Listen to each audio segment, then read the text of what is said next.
The city of Redwood was a place like any other. Tucked away in the northwest, it was a blend of old neighborhoods, cozy downtown shops, and quiet suburban streets. People there prided themselves on the simplicity and peace of their community, a place where everyone knew their neighbors and life rolled on in a predictable, reassuring rhythm. Redwood was safe. Or at least that's what everyone thought. That all changed on a brisk autumn night. The residents of Redwood awoke to news that shattered their sense of security. A young woman had been found dead in her home under circumstances so brutal that the details were kept from the public. Rumors began circulating, whispered over coffee shop counters and in the aisles of the grocery stores. But the police had only confirmed the barest facts. A violent crime had occurred and no one was in custody. At first, it seemed like a tragic, isolated event, a crime that the community hoped would be solved quickly. But then, a week later, another body was found, again in the dead of night, this time on the other side of town. Another victim, another home invasion, another night that Redwood's residents lay awake, afraid to close their eyes. This second attack confirmed everyone's worst fear. A pattern was emerging, and Redwood was not as safe as they'd believed. The police ramped up their presence, cars patrolled neighborhoods, and officers knocked on doors, asking if anyone had seen or heard anything unusual. The mayor held a public address, assuring the citizens that the police were doing everything possible to solve these horrific crimes. But beneath his confident tone there was a note of uncertainty, a glint of fear in his eyes that even he couldn't mask. Everyone in Redwood could feel it. The terror was spreading.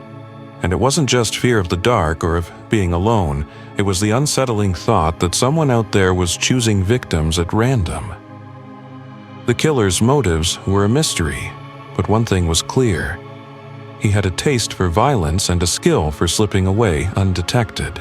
The media latched onto the story. Reporters from local news stations prowled the streets, interviewing anyone who was willing to speak. Redwood's residents, once open and friendly, became guarded. The city transformed almost overnight. Doors that had once been left unlocked were now secured with deadbolts. Families installed security systems and people avoided going out after dark. Parents rushed their children home from school, and neighbors watched each other with cautious eyes. Then came the eerie details that deepened the sense of horror. Each victim had been found in their bed, with no sign of forced entry. The killer struck with precision, targeting people who were alone, attacking only at night, and leaving no trace. The press quickly coined him the Midnight Stalker, a name that evoked both mystery and dread. Redwood's inhabitants began to feel as though they were being watched.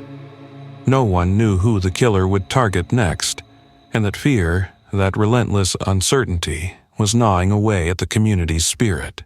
The police were at a loss.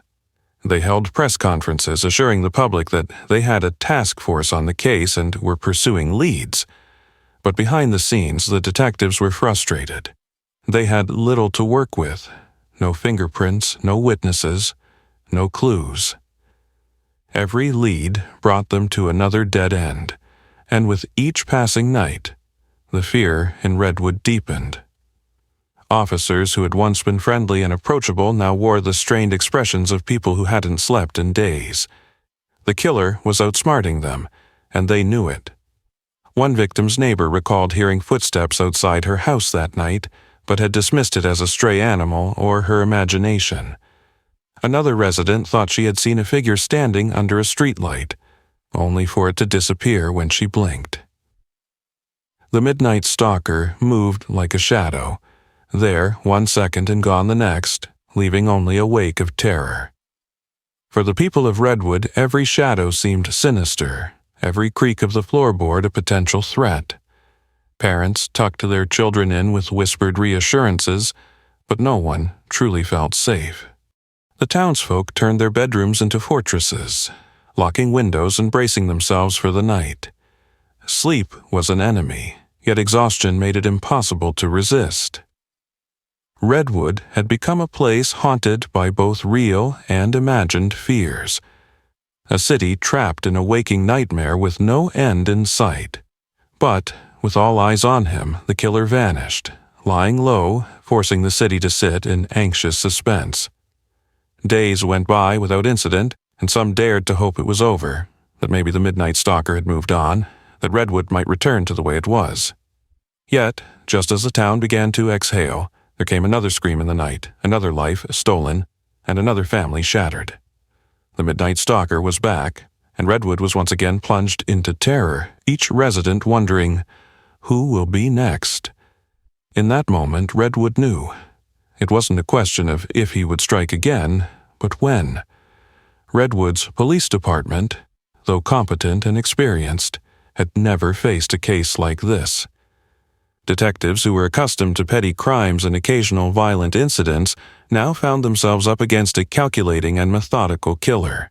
The Midnight Stalker's ability to strike silently, leave no evidence, and slip away into the darkness was terrifyingly efficient. The pressure on the police force was enormous.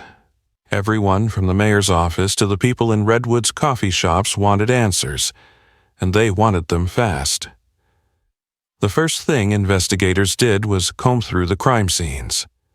The initial impression was disturbing.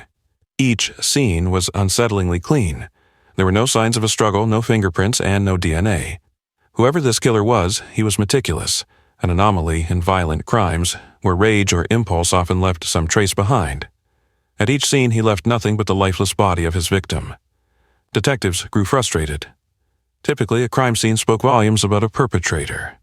Here, it felt as if the killer had wiped away his existence entirely, leaving investigators to grapple with what felt like ghosts. Detective Marcus Heller, a seasoned investigator with 15 years on the force, was assigned as lead.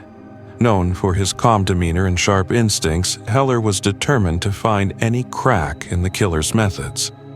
He spent hours reviewing each scene, re-examining the photos, poring over evidence, and analyzing the few security camera recordings available from nearby locations. He hoped to find a glimpse, a fleeting shadow, anything that might give them a lead. One night, during his exhaustive review, Heller noticed a strange detail. A street camera, 2 blocks from the scene of the second murder, had captured a lone figure in the middle of the night. The footage was grainy, but there was something eerie about the way the figure moved, calm, unhurried, as if he knew exactly where he was going. Heller tried to enhance the video, to see the figure more clearly, but the shadow remained just that, a shadow. Still, it was the closest thing they'd had to a lead, and he instructed his team to comb through hours of footage from nearby cameras to see if they could track the figure's movements. Meanwhile, the media was relentless. Reporters camped outside the police station, bombarding officers with questions about the Midnight Stalker's identity, his methods, and why he hadn't been caught. Rumors began to spread that the killer might be a former military operative or a trained professional with a disturbing mastery of evading detection. Others speculated he was a local, someone who knew Redwood's neighborhoods like the back of his hand. The police, of course, kept quiet, but the lack of answers only fueled public fear. To manage the growing panic, the police held a town meeting, inviting residents to hear directly from Heller and other members of the task force. The gymnasium was packed. Tension thick in the air as people anxiously awaited some reassurance. Heller stood before the crowd, his expression serious yet calm. "We understand that you're afraid," he began, his voice firm. "We're doing everything possible to catch the person responsible for these terrible crimes. Our department is working day and night, following every lead and bringing in every resource we can to keep you safe." A hand shot up from the back. A middle-aged woman who asked the question on everyone's mind: how do we protect ourselves? How do we know he won't strike again? Heller paused, choosing his words carefully. "We can't give specifics, but we believe the Midnight Stalker is targeting people who are alone at night. If you can, stay in pairs, check on your neighbors, keep your doors and windows locked. And please, if you see anything suspicious, anything at all, don't hesitate to report it." Despite Heller's best efforts, the crowd left with more questions than answers. In the following days, tip lines were flooded with calls. People reported seeing strange shadows, hearing odd noises, or noticing unfamiliar faces in their neighborhoods. The detectives spent countless hours sorting through these tips, hoping one of them would hold the key to cracking the case, but each lead turned out to be another dead end. Then came a breakthrough, albeit a small one. Heller's team managed to trace the route of the shadowy figure from the second crime scene, only to discover it disappeared into a park that bordered the neighborhood. The park was dense with trees and winding trails, a labyrinthine layout that was nearly impossible to monitor. The theory took shape. The Midnight Stalker was using the park as a pathway, moving silently from one neighborhood to another, avoiding well-lit streets and the watchful eyes of security cameras. But this knowledge only added to the frustration. How could they patrol every inch of the park, especially when the killer seemed to know it better than anyone else? Determined to make some headway, Heller called in criminal profiler Dr. Elaine Foster, a renowned expert who had helped track down some of the country's most elusive killers. Foster was thorough, analytical, and unsentimental. As she reviewed the case, she started to piece together a profile, something that might offer a glimpse into the Midnight Stalker's mind. "This isn't about rage or personal vendetta," Foster said during a briefing with the task force. "This is about control. The Midnight Stalker plans every move, takes time to learn his surroundings, and chooses his victims carefully. He's careful, methodical, and likely well-versed in avoiding detection. He doesn't kill out of passion, he kills to assert dominance, to send a message. He knows the fear he's causing and he thrives on it." Her words cast a chill over the room. The task force members, who'd been trying to think like detectives, were now forced to think like the killer, to imagine how someone could move through a city in complete silence, avoiding detection while creating an atmosphere of terror. Foster advised setting up patrols near the park entrances and exits and increasing police presence in surrounding neighborhoods. Additionally, she suggested reaching out to any local businesses or residents with private security cameras that might have captured something the police cameras had missed. The police also held another press conference, asking residents to avoid walking alone near the park after dark and to report any unusual behavior, no matter how small it might seem. In the weeks that followed, police continued to monitor the park and investigate any sightings. However, despite their increased vigilance, the Midnight Stalker seemed to vanish, lying low and leaving Redwood to sit in anxious suspense. Tension among the task force grew as each passing day without an arrest deepened the urgency and the dread. They knew the stalker would strike again. It was only a matter of when. Then, on a rainy Thursday night, the report they'd all been dreading came in. Another body, another lifeless figure found in their own bed. The haunting precision of the Midnight Stalker's work unmistakable. The pattern was unchanged, but this time the killer had left something different behind. A note, scrawled on a piece of paper and left on the nightstand, reading, "You think you can stop me?" For Detective Heller and his team, it was a grim confirmation. The Midnight Stalker was taunting them, daring them to keep up, pushing Redwood even deeper into fear. They'd been given their first clue, but it was one that sent a chilling message.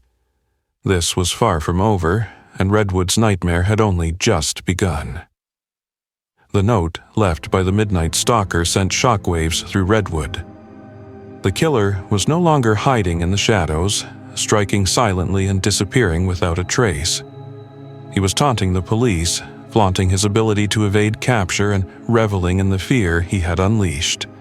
The message was clear. He wasn't done. For the residents of Redwood, the note confirmed their worst fear. The Midnight Stalker was in control, and no one knew who he'd choose next. As news of the note spread, Redwood's already fragile sense of security began to crumble. Streets that once bustled with life now emptied after dusk. Shopkeepers closed early, Families canceled outings, and even teenagers, typically defiant in the face of curfews, hurried home as darkness fell. Redwood had become a ghost town by night, a place where people huddled in their homes, scanning the shadows through closed blinds and listening for any unfamiliar sound. The hum of panic settled over the town, thick and stifling. The local news stations ran story after story about the Midnight Stalker, dissecting his methods, analyzing the locations of his attacks, and speculating about his next move. True crime enthusiasts and amateur detectives joined online forums, debating theories and poring over every piece of information that had been released. The media turned Redwood's nightmare into a nationwide spectacle, and it wasn't long before news anchors in cities hundreds of miles away were broadcasting updates, warning viewers about the elusive killer who had turned a quiet town into a place of horror. Detective Heller and his task force struggled to keep up with the public's demand for answers. Each press conference was tense, with the reporters firing questions faster than Heller could answer. They wanted to know why the killer hadn't been caught, whether the police had any solid leads, and how much longer Redwood would have to live in fear. Heller's answers were cautious, his demeanor calm, but his words offered little reassurance.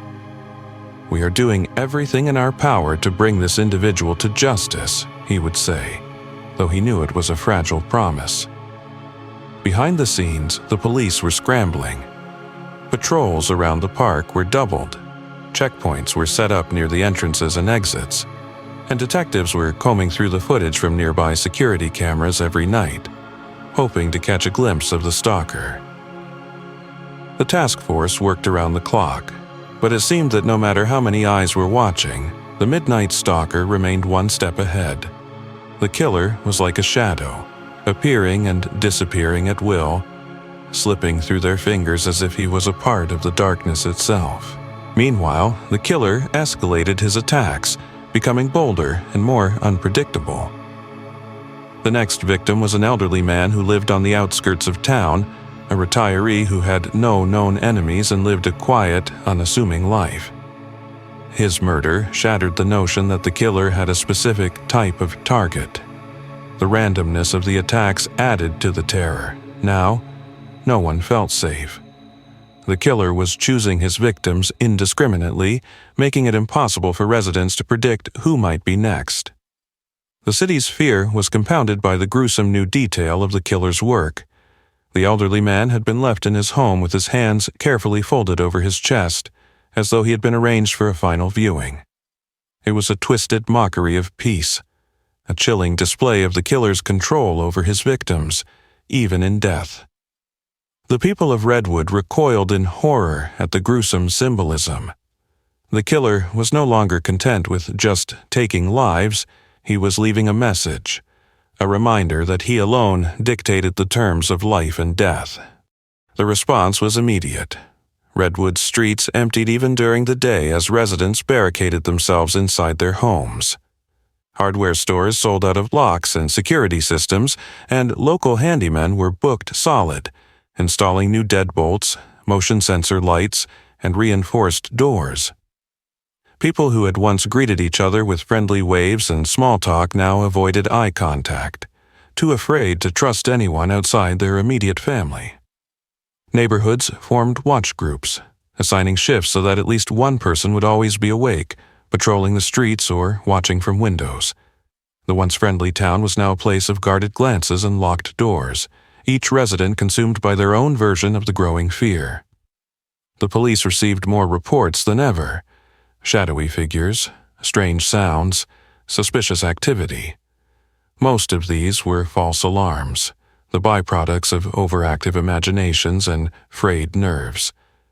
But the few credible reports all seemed to point in the same direction. The killer was watching. Several residents reported seeing a figure standing at the edge of their property late at night, a silhouette barely visible in the darkness. Others found footprints near their doors, or noticed objects moved from their usual places, small signs that suggested someone had been there. The Midnight Stalker was toying with Redwood, letting the residents know he was near, watching, and waiting. The Midnight Stalker's pattern became harder to predict. He struck every few days, then went silent for a week, only to return with a vengeance. His unpredictable timing left the town in a constant state of anticipation, with everyone wondering if tonight would be the night he'd strike again. Detective Heller and his team were desperate for a break, a clue that could bring an end to the terror. They knew the killer was feeding off the city's fear, that he was taking pleasure in the chaos and paranoia he'd created. As the pressure mounted, Heller made the difficult decision to involve the FBI. The case had grown beyond the capacity of the local police, and it was clear that the Midnight Stalker's methods required a level of expertise and resources that only federal agents could provide. Within days, a team of FBI agents arrived in Redwood, setting up a mobile command center and coordinating with local law enforcement. Agents specializing in behavioral analysis, forensic evidence, and advanced surveillance were assigned to the case, bringing new technology and strategies to the investigation. The task force hoped the FBI's involvement would bring new energy to the case, a fresh perspective that might yield the breakthrough they so desperately needed. But the killer seemed to sense the change, as though he was watching their every move. For a full 2 weeks, the Midnight Stalker went silent. The town held its breath, cautiously optimistic that the killer had moved on or lost interest. Some dared to hope the worst was over, that Redwood might finally begin to heal.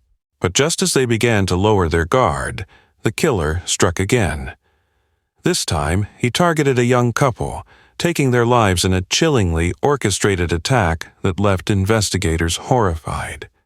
The couple had been bound and positioned together, their faces turned toward the doorway, as if waiting to greet someone. On the wall, written in red marker, was another taunting message. "Still think you can stop me?" The attack shattered any remaining sense of safety in Redwood. No one was safe. Families, the elderly, couples, individuals. The killer was sending a message that no amount of locks, patrols, or watch groups could deter him. The fear that blanketed Redwood became more oppressive than ever. A thick cloud that hung over every home, every street corner, every darkened room. For Detective Heller, the latest attack was personal. He had promised Redwood that he would protect them, that he would stop this killer, and now he felt that he had failed. The Midnight Stalker had raised the stakes, escalating his violence and taunting the very people who had been tasked with catching him. Heller knew that the killer's message was aimed at him, a brutal reminder that as long as he hunted the Midnight Stalker, the Midnight Stalker would continue to hunt Redwood. The city's nightmare was far from over, and with each attack, the Midnight Stalker's hold on Redwood grew stronger, tightening like a noose around the terrified community. The arrival of the FBI had brought a renewed sense of purpose to the investigation, but it had also intensified the pressure on the team. Redwood's residents were growing desperate, demanding answers from a task force that seemed increasingly beleaguered. Detective Heller felt the weight of every set of eyes on him, every expectation and fear, each one piling up like stones in his chest. For weeks, he and the FBI agents pored over evidence, hoping that some overlooked detail would lead them to the Midnight Stalker. They combed through hours of video footage, re-examined crime scenes, and interviewed dozens of people who might have seen or heard something. But the killer remained elusive, a ghost hiding in the darkest corners of Redwood. Then, finally, there was a break. One night, a young man named Kyle reported a suspicious encounter near the park. He had been jogging at dusk when he noticed a figure standing just beyond the tree line, partially hidden in the shadows. The man had been watching him with an intensity that set Kyle's instincts on high alert. The figure turned and disappeared into the forest the moment Kyle looked back at him. Although Kyle initially brushed it off as a weird encounter, the memory began to gnaw at him as news of the latest murders spread. With some hesitation, he reached out to the police, giving them a detailed description of the man. Tall, lean, with dark clothing and a face obscured by a hood. It wasn't much, but it was enough to set the FBI's behavioral analysis unit into action. They built a profile, theorizing that the Midnight Stalker was likely a local, someone who knew the park and the layout of the neighborhoods intimately. They concluded he was organized, methodical, and possibly lived alone, someone who could easily go unnoticed. The agents started conducting background checks on residents with criminal records, particularly those who matched Kyle's description and who had prior offenses related to stalking, assault, or breaking and entering. They interviewed a handful of potential suspects, but no one fit the profile well enough to justify an arrest. So while the team pursued these leads, they also began a new surveillance operation in the park. Agents hid motion-activated cameras in the trees and set up unmarked patrols along the trails and park entrances, hoping to catch the Midnight Stalker on his nightly movements. For days, they watched the footage, waiting for any hint of their suspect. One evening, the cameras picked up a figure moving through the park, alone and seemingly aware of his surroundings. The man appeared around midnight, gliding through the trees with a quietness that was almost unnatural. The agents noted his direction, tracking him as he moved deeper into the park, only to have him vanish near the north side where the trails wound into a densely wooded area. They tried to follow him through the cameras, but lost sight of him as he entered a part of the park that was out of range. Frustrated, the team decided to reposition some of the cameras, expanding their surveillance in hopes of catching a clearer view the next time he appeared. Meanwhile, Heller's team uncovered a new lead from an unexpected source. They'd been combing through police reports from neighboring towns, looking for anything that resembled the Midnight Stalker's pattern, when they found a disturbing coincidence. A town an hour's drive from Redwood had seen a string of unsolved break-ins 6 months before the stalker's spree began. No one was killed in these incidents, but each break-in shared a peculiar detail. The intruder had left doors unlocked, lights turned off, and personal items moved, as though he was leaving a message. The timing and pattern suggested a possible connection, leading the team to investigate this nearby town. They found a few residents who recalled seeing a stranger around town at that time. Again, tall, lean, often seen wearing a dark jacket and a hood. The description was consistent, but again, vague. Heller, however, was struck by the similarity in the suspect's actions. It seemed like the Midnight Stalker had been practicing, refining his methods, and building up to something darker. They continued to follow this lead, hoping it would tie the killer to Redwood, but each avenue seemed to fade out before they could find anything conclusive. Then came the setback that nearly broke the investigation. Late one night, after weeks of meticulously planning a stakeout in the park, the team was prepared to confront the Midnight Stalker. They had triangulated his likely route, based on the camera footage and the pattern they had mapped, and stationed agents in hidden locations, ready to capture him as soon as he appeared. Hours passed, and the agents held their positions, keeping watch in the dead silence of the forest. But as dawn approached, there was still no sign of the stalker. The agents were preparing to wrap up when one of the team members noticed movement near the edge of the park, far from the stakeout area. A camera had captured a figure moving rapidly toward the exit on the opposite side of the park. He had somehow avoided the entire operation, bypassing the cameras and slipping through an unguarded route. By the time the agents repositioned, the figure had disappeared into the neighborhood, leaving only a blurred image on the last camera that caught him. They had come within inches of capturing him, and he had outsmarted them. The town's frustration mounted as word got out that the killer had once again eluded capture. The residents were losing hope, wondering if the Midnight Stalker would ever be caught, or if he was truly unstoppable. Heller felt the disappointment like a punch to the gut. He had promised Redwood that they were closing in, that this terror would end soon. But with each passing night, the Midnight Stalker only seemed to grow bolder. Despite the setback, the FBI agents and Heller's team refused to give up. They knew they were close, and that the stalker was slipping up. if only slightly. He had become arrogant, brazen in his actions, and they believed that arrogance would eventually be his undoing. The task force doubled down, extending their patrols, enhancing their surveillance, and distributing his physical description more widely. In the days that followed, there was a slight but palpable shift in the investigation. They gathered every fragment of information, every second of camera footage, and every tip from residents, determined to find the thread that would lead them to the stalker. Heller's team analyzed and reanalyzed the evidence, piecing together a picture of the killer's movements and patterns. They knew it was only a matter of time before he slipped again, and this time they would be ready. The Midnight Stalker's game had pushed the town to the edge, but Heller and his team were more determined than ever. They had suffered another setback, but they were closing in. The killer was still out there, lurking in the shadows, but the walls were closing in around him.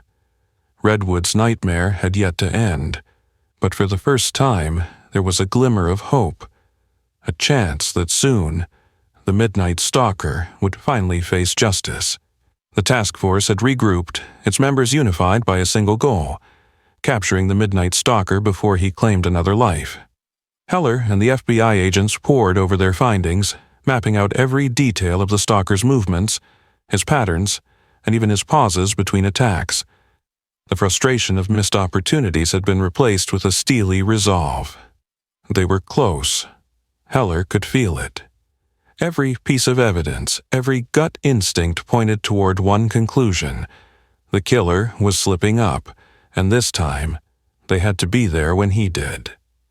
In an emergency meeting, the team devised a final, high-stakes plan to capture the Midnight Stalker. They would coordinate patrols across Redwood, particularly in the neighborhoods closest to the park, setting up checkpoints and increasing camera coverage. Agents would pose as civilians, blending into the background of Redwood's quiet streets, ready to spring into action at the first sign of their suspect. But they knew that wasn't enough. They needed a way to lure the stalker, to draw him into making a fatal mistake. That's when Agent Foster, the FBI profiler, suggested a daring approach. They'd bait him with a staged victim. The team was hesitant. This plan would be risky, especially for the decoy. But Foster's profile had convinced her that the Midnight Stalker would be unable to resist the allure of a vulnerable target. The killer thrived on control, on stalking those who seemed unaware of his presence. If they set the scene right, he wouldn't be able to resist. The plan was risky, but it was their best shot. The decoy would be a young agent with combat and surveillance experience, someone trained to defend themselves if things went south. Under cover of night, they prepared a house at the edge of the park, filling it with subtle surveillance equipment. The agent, a young woman named Sarah Grant, moved in that evening.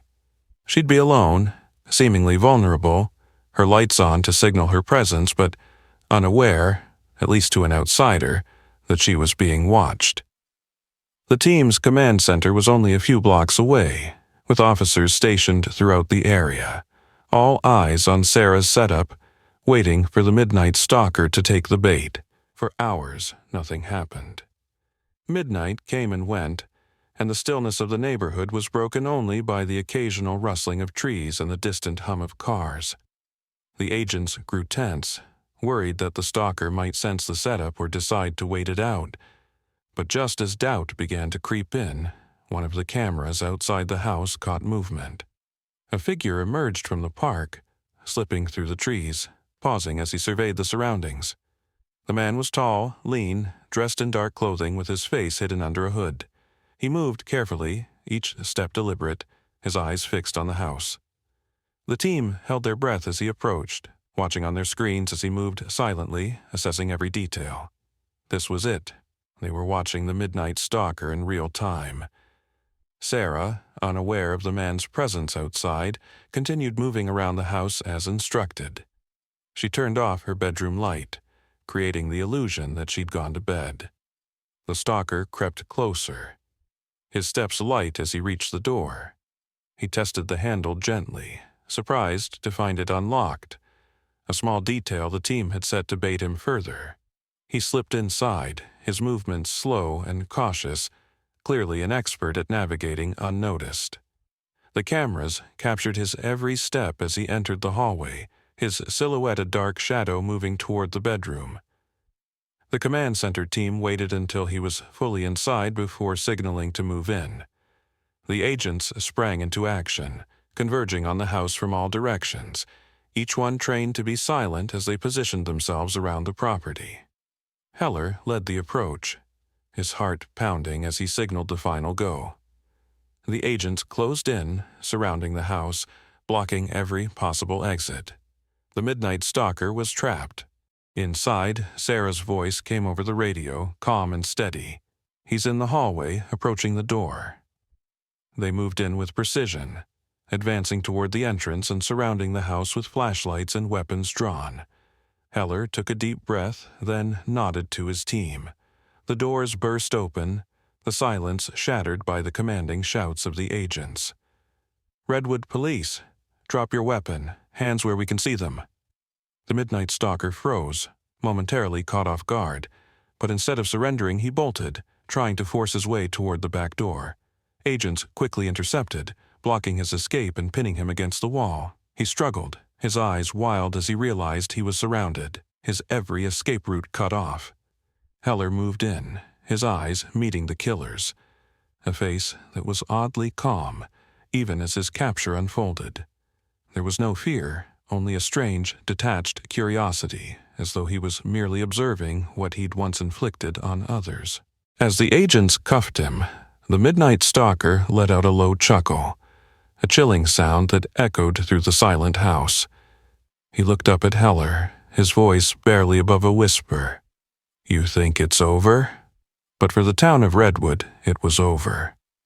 The terror, the endless nights of fear, the whispered warnings, they were finally at an end. The agents led the Midnight Stalker out of the house, his gaze fixed on the ground, his hands bound behind his back. The people of Redwood awoke to news that morning that the nightmare was over, and though relief spread quickly, the trauma of his reign would take far longer to fade. In the days that followed, the town began to piece itself back together. Windows that had been shuttered at night were now left open. Families who had lived in fear ventured outside again. The quiet sense of safety, though fragile, was beginning to return. The Midnight Stalker was no longer a shadow lurking in the dark. He was a man, stripped of his anonymity, awaiting justice in a cell that he would never leave.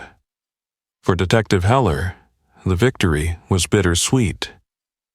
He had kept his promise to the town, but at a great personal cost. The sleepless nights, the constant pressure, the haunting images of victims would stay with him for a long time. Still, there was a sense of pride in having faced down Redwood's darkest hour, knowing he'd played a part in ending the terror.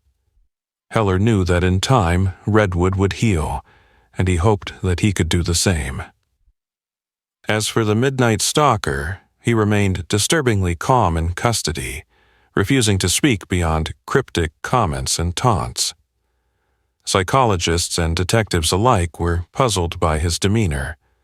Detached, emotionless, as though the people he had terrorized and killed were nothing more than pawns in a game only he understood. The Stalker's chilling final words to Heller echoed in his mind for days. "You think it's over?" In a way, those words held a twisted truth. For Redwood, life would slowly return to normal, but the memory of the Midnight Stalker would linger, a ghost haunting the edges of their consciousness. People would tell the story for years, recounting the terror that had gripped their town, the stranger who had struck in the night, and the detectives who had finally brought him down. Some would lock their doors a little tighter, others would pause before venturing into the dark, a flicker of caution born of those harrowing months. But Redwood would endure. It was a town that had faced fear and come out stronger, a community that had looked into the darkness and emerged into the light, and though the Midnight Stalker would forever remain a part of their history, he would no longer be a part of their lives. For Redwood, at long last, the nightmare was truly over.